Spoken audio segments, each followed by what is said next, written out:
கர்த்தருடைய பரிசுத்த நாமத்துக்கு மகிமை உண்டாவதாக. எல்லோரும் எப்படி இருக்கிறீங்க? நல்லா ஒரு மழை காலம், ரொம்ப சேஃபாக நீங்கள் இருந்துக்கோங்க. அந்த மழைக்கு தேவையான இந்த ஜர்க்கின்ஸ், அந்த ரெயின் கோட்ஸ் எல்லாமே நீங்கள் வாங்கி வச்சுக்கோங்க. உங்களை நீங்கள் நல்லா சேஃபாக பார்த்துக்கோங்க. கர்த்தரும் நம்மளை ரொம்ப சேஃபாக பாதுகாப்பார். அவர் நமக்கு நிச்சயமாக கேடகமாக இருப்பார்.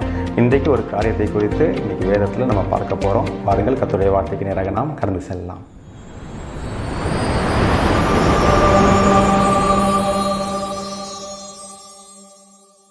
ரெண்டு நாளாகமம் 20ஆம் அதிகாரம் 15ஆம் வசனம். சகல யூதா கோத்திரத்தாரே, எருசலேமின் குடிகளே, ராஜாவாகிய யோசபாத்தே, கேளுங்கள். நீங்கள் அந்த ஏராளமான கூட்டத்திற்கு பயப்படாமலும் கலங்காமலும் இருங்கள் என்று கர்த்தர் உங்களுக்கு சொல்லுகிறார். இந்த யுத்தம் உங்களுடையதல்ல, தேவனுடையது. பாருங்க, வசனம் சொல்லுது, பயப்படாமலும் கலங்காமலும் இருங்க. இங்கே ஒரு பெரிய ஒரு யுத்தத்தை நம்ம பார்க்க போகிறோம். ஸோ ஒரு பிரச்சனை வந்துச்சுன்னா நம்மளுக்கு முதலாவது பயம் வருது, கூடவே சேர்ந்து கலக்கம் ஆகுது. பாருங்கள், இந்த ரெண்டுமே பார்த்தீங்கன்னா ஒரு சிப்ளிங்ஸ் மாதிரி. எங்கெல்லாம் பயம் இருக்குதோ அங்கெல்லாம் கலக்கம் இருக்கும். ஒரு டிஸ்கரேஜ் இருக்கும், ஒரு டிஸ்மே இருக்கும், ரொம்ப ஒரு கவலைக்கிடமான ஒரு சூழ்நிலை தான் நம்ம பயப்படுவோம், நம்ம கலங்குவோம். ஸோ இந்த மாதிரி ஒரு சூழ்நிலை யோசபாத்துக்கும் யூதா மக்களுக்கும் வருது. என்ன அப்படி ஒரு விஷயம் அப்படி நீங்கள் பார்த்தீங்கன்னா, இந்த 20ஆம் அதிகாரம் 1ஆம் வசனத்தில் போட்டிருக்கு, மோவாபியர்களும் அம்மோனியர்களும் சேயீர் மலை தேசத்தார், இந்த 3 நாடுகளும் சேர்ந்து யூதா தேசத்துக்கு நேராக யுத்தத்துக்கு வராங்க. கொஞ்சம் இமேஜின் பண்ணி பாருங்கள், நம்ம இந்தியா தேசத்துக்கு விரோதமாக அமெரிக்கா, சைனா, ரஷ்யா இந்த மாதிரி ஒரு 3 கண்ட்ரி யுத்தத்துக்கு வந்தால் நம்மளுக்கு எவ்வளோ பயமாக இருக்கும். எந்த நேரமும் ஆபத்து வரலாம். இன்றைக்கி எங்கே பார்த்தாலும் ஒரே வார்ஸாக இருக்குது, அப்படி தானே? இஸ்ரேலில் வாராக இருக்குது, யுக்ரைன் ரஷ்யா வாராக இருக்குது. எங்கே பார்த்தாலும் எப்போ அவங்களுக்கு ஒரு நிம்மதியான ஒரு தூக்கமே இருக்காது. ஸோ அவங்க வாழ்க்கையில் என்ன இருக்கும்? பயம் இருக்கும், ஃபியர் இருக்கும். அவங்க வாழ்க்கையில் என்ன இருக்கும்? ஒரு கலக்கம் இருக்கும். சரியா? தேவ பிள்ளைகளே, நான் 24 மணி நேரம் தேவனோடு தான் இருக்கிறேன், நான் தேவனுடைய வார்த்தையை நான் கேட்டிருக்கிறேன். அவங்களுக்கே ஒரு பயம் வருது. ஒரு பிரச்சனை இருந்தாலே பயம் வருது, ஒரு கலக்கம் வருது. அப்போ இந்த பிரச்சனையில் யோசபாத் ராஜா என்ன பண்ணாரு? கர்த்தர் இந்த பயத்தையும் இந்த கலக்கத்தையும் எப்படி மேற்கொள்ள வச்சாரு, எப்படி ஜெயத்தை கொடுத்தாருன்னு பார்ப்போம். 2 நாளாகமம் 20ஆம் அதிகாரம் 12ஆம் வசனம். எங்கள் தேவனே, அவர்களை நீர் நியாயம் தீர்க்க மாட்டீரோ? எங்களுக்கு விரோதமாக வந்த இந்த ஏராளமான கூட்டத்திற்கு முன்பாக நிற்க எங்களுக்கு பலன் இல்லை. நாங்கள் செய்ய வேண்டியது இன்னதென்று எங்களுக்கு தெரியவில்லை. ஆகையால் எங்கள் கண்கள் உம்மையே நோக்கி கொண்டிருக்கிறது என்றான். பாருங்க, இந்த யோசபாத் ராஜா நம்ம நிறைய வீடியோஸ்லாம் பார்த்துருக்கோம், இந்த ராஜாவை குறித்து பார்த்துருக்கோம். இவர் கர்த்தரை தேடுகின்ற ஒரு ராஜா, தன்னுடைய தகப்பனார் ஆசா போலயே கர்த்தரை தேடுகின்ற ராஜா. கலக்கம், பயம், திகில் எல்லாரும் மனுஷனுடைய வாழ்க்கையிலையும் வரும். நம்ம வாழ்க்கை திடீர்னு நல்லா போயிட்டுருக்கும், திடீர்னு பார்த்தோன்னா ஒரு டவுன்ஃபால் ஆகும். அது இயற்கை தான், சரி, அதை நம்ம மாற்ற முடியாது.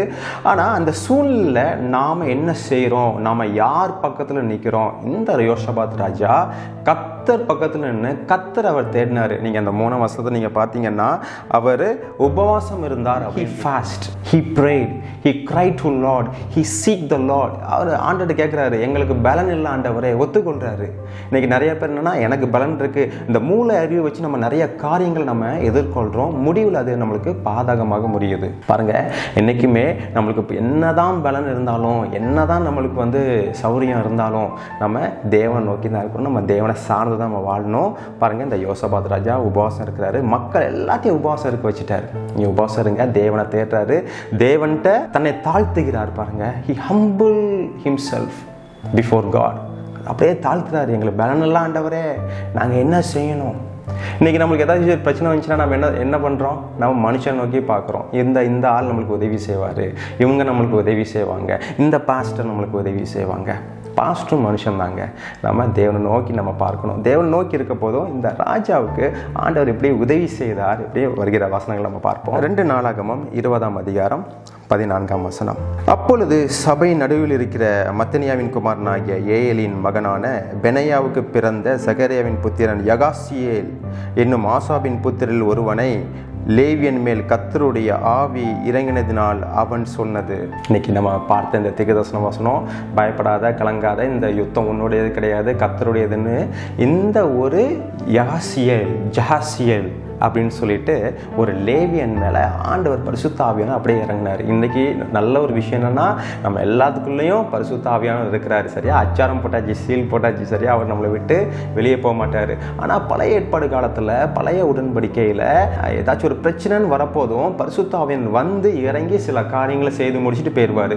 சவுல் வாழ்க்கையில் அப்படி நடந்தது, சிம்சோன் வாழ்க்கையில் நடந்தது, நிறைய பேர் வாழ்க்கையில் அப்படி நடந்த ஒரு காரியம்தான். நீங்கள் பார்த்தீங்கன்னா எல்லாரும் ஜோம் பண்ணுறாங்க. ஜோம் பண்ண போதும் அப்போ ஆண்டவர் சொல்றாரு, யகாசியேல் அப்படின்னா ஆண்டவர் என்னை பார்த்தார் என்று அர்த்தம். இன்னைக்கு நீங்க போயிட்டு இருக்கிற பாதையில என்ன நிஜமாவே ஆண்டவர் என்ன பார்க்கிறாரா? நிஜமாவே ஆண்டவர்னு ஒருத்தர் இருக்கிறாரா? நான் போகின்ற வழி அவருக்கு தெரியுதா? அவருக்கு தெரியுதுங்க. நீங்கள் போகின்ற ஒவ்வொரு பாதையும் அவருக்கு தெரியுது, அவர் நன்கு அறிகிறார். அதனால தான் யகாசியல் மூலமாக, ஏன் மற்றவங்க மூலமாக வரல? ஆண்டவர் சொல்கிறாரு, நான் உன்னைய பார்த்துட்ருக்கிறேன், நீ போகின்ற பாதையை நான் பார்த்துட்ருக்கிறேன். அவர் மூலமாக வருது. என்ன சொல்கிறாரு? பயப்படாத, கலங்காத. இந்த யுத்தம், நீ யுத்தம்னு ஒன்று இருக்குது பற்றியா, அந்த யுத்தம் உன்னுடைய யுத்தம் கிடையாது, இது கர்த்தருடைய யுத்தம். அதுக்கப்புறம் பாருங்கள், அடுத்த ஒரு கர்த்தருடைய வார்த்தை யகாசியலுக்கு வருது. என்ன வருதுன்னா, அதே அதிகாரம் 16ஆம் வசனம், நாளைக்கு நீங்கள் அவர்களுக்கு விரோதமாய் போங்கள், இதோ அவர்கள் சீஸ் என்னும் மேட்டு வழியாய் வருகிறார்கள், நீங்கள் அவர்களை எருவேல் வனாந்திரத்துக்கு எதிரான பள்ளத்தாக்கின் கடையாந்திரத்திலே கண்டு சந்திப்பீர்கள். பாருங்க, பொதுவா யுத்தம் இந்த பள்ளத்தாக்குல, இந்த வேலியில தான் இந்த யுத்தம் நடக்கும். அப்போ ஆண்டவர் சொல்றாரு, அவங்க 3 ராஜாக்களும், இந்த மோவாபைட்ஸ், அம்மோனைட்ஸ் அண்ட் மவுண்ட் ஆஃப் சேயர்ஸ் இருக்காங்கல்ல, அந்த 3 ராஜாக்களும் 3 நாடுகளும் உங்களுக்கு எதிராக ஜீஸ் என்ற ஒரு பள்ளத்தாக்குல வருவாங்க. இந்த ஜீஸ்னு என்ன தெரியுமா? பிளாசம், அதாவது பூக்கள் பூக்கிற தருணம், அது ஒரு செழிப்பை குளிக்கிறது. அப்போ என்ன அர்த்தம்? இந்த யூதா ராஜா அவ்வளோதான், இந்த யூதா நாட்டு மக்களுடைய பொருள்கள், கொள்ளைகள் எல்லாமே நம்மளுக்கு சொந்தமுடையது என்று சொல்லி அவங்க அந்த ஜீஸ் என்ற பள்ளத்தாக்கில் வர்றாங்க. ஆனால் ஆண்டவர் பாருங்க, நீங்கள் எந்த பள்ளத்தாக்கு நீங்கள் போங்க? ஜெருவேல் பள்ளத்தாக்கு போங்க. ஜெருவேல்னா ஃபவுண்டட் பை காட். உன்னை நான் தான் கண்டுபிடிச்சேன், உன்னை நான் தான் இன்னாகிரேட் பண்ணுறேன், நான் தான் உன்னை எஸ்டாப்ளிஷ் பண்ணேன். ஜெருவேல் என்றால் எஸ்டாப்ளிஷ்ட் பை காட். நீ அந்த இடத்துக்கு போ, அந்த இடத்துக்கு போ, உனக்கு என்ன செய்வேன்னு எனக்கு தெரியும்.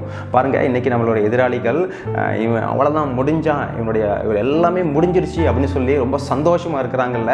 ஆனால் ஆண்டவர் சொல்கிறாரு, நீ இன்னும் என் கருத்துக்குள்ளே இரு, நீ ஜெருவேல் என்ற பள்ளத்தாக்கு போ. அங்கே போனவனே என்ன நடந்துச்சு? இவங்க கீழ்ப்படிந்தாங்க. அங்கே போனவனே என்ன நடந்துச்சு?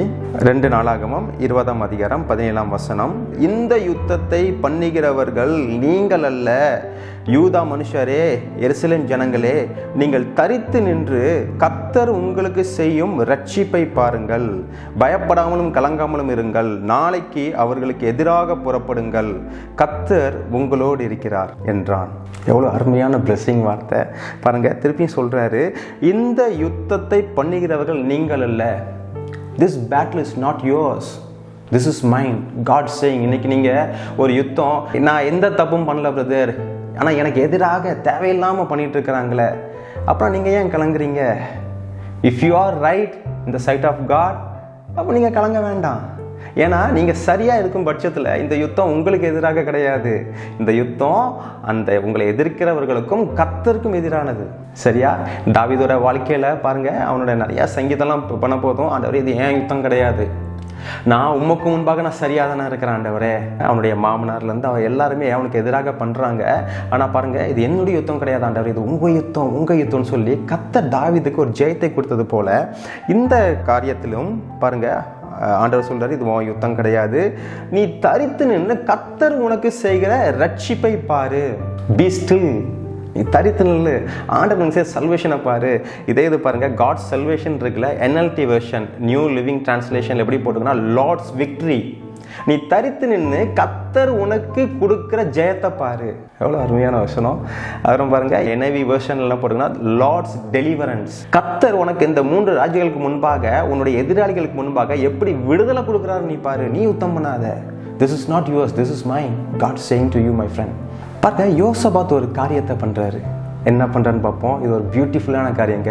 இந்த காரியத்தை தான் நீங்களும் நானும் வருகிற நாட்களில் பண்ணணும். என்ன பண்ணுறாரு பார்ப்போமா? 2 நாளாகமம் 20ஆம் அதிகாரம் 21, 22. பின்பு யோசபாத் ஜனத்தோடு ஆலோசனை பண்ணி, பரிசுத்தமுள்ள மகத்துவத்தை துதிக்கவும் ஆயுதம் அணிந்தவர்களுக்கு முன்னாக நடந்து போய், கர்த்தரை துதியுங்கள், அவர் கிருபை என்றும் உள்ளதென்று கர்த்தரை பாடவும் பாடகரை நிறுத்தினான். யுத்தத்துக்கு போகிறாங்க, நல்ல சோல்ஜர்ஸ் தான் போனோம். ஆனால் சோல்ஜர்ஸ் முன்பாக யோசபாத்துக்கு நல்லா தெரியும், இந்த யுத்தம் என்னுடையது கிடையாது, இந்த யுத்தம் யூதா மக்களோடையும் கிடையாது, இது வந்து கர்த்தருடைய யுத்தம். அதனால கர்த்தருக்கு என்ன தேவை? துதி வீரர்கள் தான் தேவை. As a worship leader I am saying, துதிக்கிறவன் ஒரு நாளும் தோத்ததாக சரித்திரமே கிடையாது. என்னுடைய நாட்களில் பல வனாந்திர நாட்கள் நான் கடந்திருக்கிறேன். என்னுடைய அறையில் கதவை அடைச்சிட்டு கீபோர்டை வச்சுட்டு கிட்டாரை வச்சுட்டு ஆண்டவர் துதிக்கிறது மட்டும்தாங்க செய்வேன். துதிக்க துதிக்க துதிக்க நம்ம வாழ்க்கையில் ஆண்டவர் மிகப்பெரிய காரியங்களை அவர் செய்து கொண்டிருக்கிறார். பாருங்க, துதிக்க போது என்ன நடந்தது, கர்த்தர் என்ன செய்தார். அடுத்த வசனம் 22, அவர்கள் பாடி துதி செய்ய தொடங்கின போது யூதாவுக்கு விரோதமாய் வந்து பதவி இருந்த அம்மோன் புத்திரரையும் மோவாபியரையும் சேயீர் மலை தேசத்தாரையும் ஒருவருக்கொருவர் விரோதமாய் ஒருவருக்கொருவர் கர்த்தர் எழும்ப பண்ணினதினால் அவர்கள் வெட்டுண்டு விழுந்தார்கள். இங்க துதிக்க தான் செஞ்சாங்க, எந்த சண்டையும் போடல. கர்த்தர் நல்லவர், அவர் கிருபை என்றும் உள்ளது, கர்த்தர் நல்லவர், அவர் கிருபை என்றும் உள்ளதுன்னு சொல்லிட்டு துதிச்சுட்டே போறாங்க. அதுக்குள்ளே பார்த்தீங்கன்னா ஆண்டவர் அங்கே காரியத்தில் இறங்கிட்டாரு. சரியா, அந்த 3 ராஜாக்களும் ஒருத்தருக்கு ஒருத்தர் வெட்டி எல்லாம் செத்து போயிட்டாங்க. பாருங்க, தேவன் எவ்வளோ நல்லவர், நம்மளுக்காக என்னெல்லாம் செய்யறாருன்னு பாருங்க. If you begin to praise God, the Lord will activate. ஆமாங்க, நீங்கள் துதிக்க மட்டும் செஞ்சால் போதும், ஆண்டவர் நிறைய காரியங்களை அவர் செய்வார். சங்கீதக்காரனாகிய தாவீது சொல்கிறான்ல, சங்கீதம் 53ஆம் அதிகாரம் 5ஆம் வசனம், உனக்கு விரோதமாய் பாளையம் இறங்கினுடைய எலும்புகளை தேவன் சிதற பண்ணினபடியால் பயமில்லாத இடத்தில் மிகவும் பயந்தார்கள், தேவன் அவர்களை வெறுத்தபடியினால் நீ அவர்களை வெட்கப்படுத்தினார். அந்த 3 ஜனங்களும் அந்த 3 நாடுகளும் கர்த்தரை தெய்வமான வைக்கலை. சரியா, மோலேக்கு, அஸ்தரோத்து, பாகால் அந்த மாதிரி தெய்வம் அல்லாததை தான் அவங்க தெய்வமாக வச்சாங்க.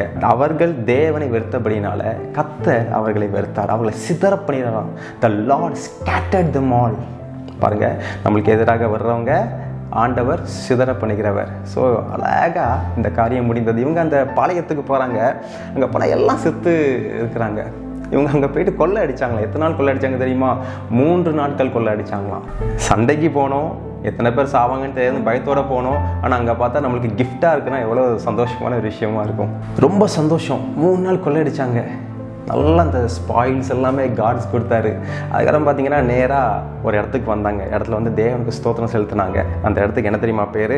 2 நாளாகம் 20-26. 4ஆம் நாளிலே பெரக்காவிலே கூடினார்கள், அங்கே கர்த்தருக்கு ஸ்தோத்திரம் செலுத்தினார்கள், ஆதலால் அவ்விடத்திற்கு இந்நாள் வரைக்கும் இருக்கிறபடி பெரக்கா என்று பேர் தரித்தார்கள்.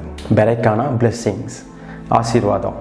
அந்த 3 நாள் கொள்ளை எடுத்து 4ஆம் நாள் ஒரு இடத்துக்கு போகிறாங்க, அங்கே போய் தேவனை துதிக்கிறாங்க. அந்த இடத்துக்கு பெரக்கா, பெரக்கானா பிளெஸ்ஸிங். பாருங்க, தேவனை சார்ந்திருந்த ஜனத்துக்கும் தேவனை சார்ந்தில்லாத ஜனத்துக்கும் உள்ள வித்தியாச தேவன் நிச்சயமாக நம்மளுக்கு காமிப்பாருங்க.